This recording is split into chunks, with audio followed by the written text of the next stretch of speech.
everyone, welcome back to my channel, that is Somaja Law in Wales. So basically we were doing the series of administrative law and I think I have covered almost all the topics of administrative law. अगर आपने नहीं देखा है administrative law के videos तो मैं link description box में डाल दूंगी playlist का, आप वहां से सारे videos देख सकते हैं, right? So today we are basically going to start a new series that is of interpretation of statutes, right? So आज बेसिकली हम बात करेंगे कि इंटरप्रिटेशन ऑफ स्टैट्यूट्स में मीनिंग क्या है, उसका ऑब्जेक्ट और पर्पस क्या है. So let's get started with the video, right? So basically अगर मीनिंग की बात करें तो ये जो वर्ड इंटरप्रिटेशन है इसको डिराइव किया गया है लैटिन टर्म से, दैट इज इंटरप्रिटारी, जिसका मतलब होता है टू एक्सप्लेन, टू एक्सपाउंड और अंडरस्टैंड और टू ट्रांसलेट. ठीक है, अभी हम समझते हैं सामन ने क्या डेफिनेशन दिया था, फिर हम थोड़ा कॉन्स्टिट्यूशन को देखेंगे कि आर्टिकल 13 क्या कहता है इस पर्टिकुलर चीज के बारे में, followed by case laws and फिर हम देखेंगे इसका object and purpose. So as I told you, the term has been derived from the Latin term that is interpretari, which means to explain, to expound, understand or to translate. अब सामन के definition को समझते हैं. The essence of law lies in the spirit, not its letter.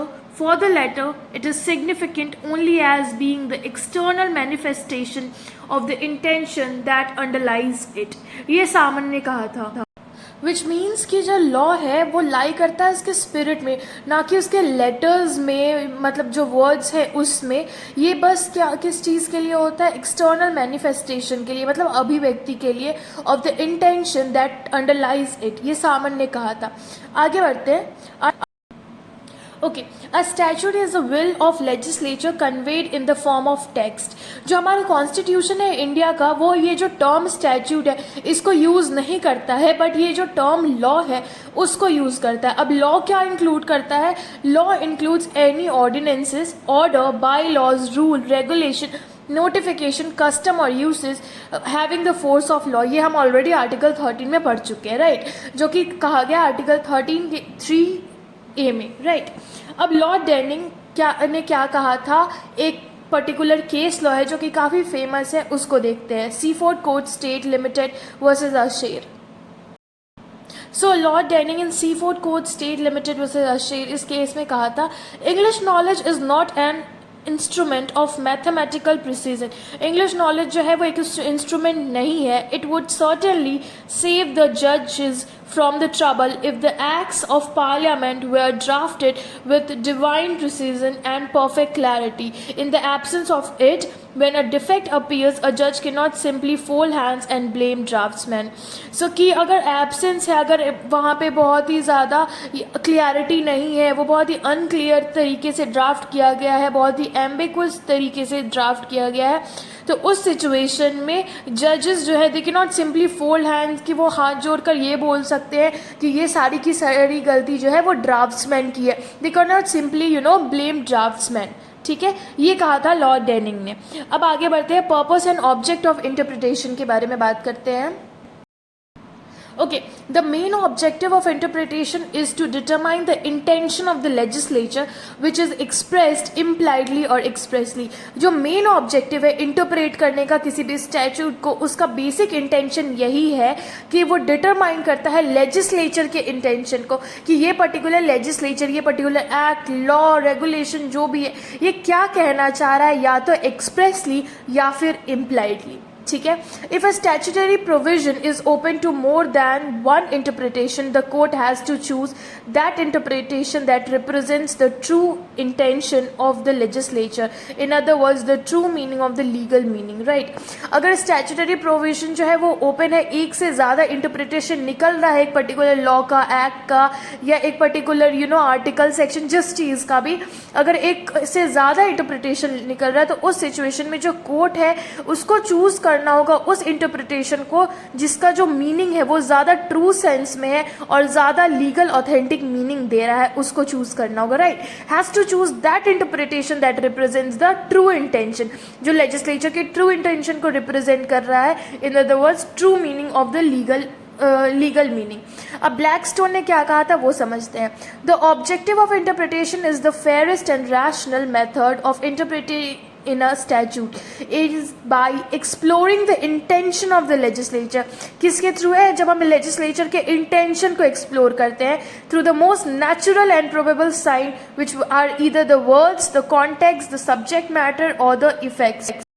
Right, effects और the spirit and reason of the law. ठीक है, अब purpose देखते हैं क्या है. The purpose of interpreting the statute can be understood under the following heads. पहला, usage of ambiguous words used in the statute. Sometimes the purpose behind the usage of the words and actual meaning of the words differs.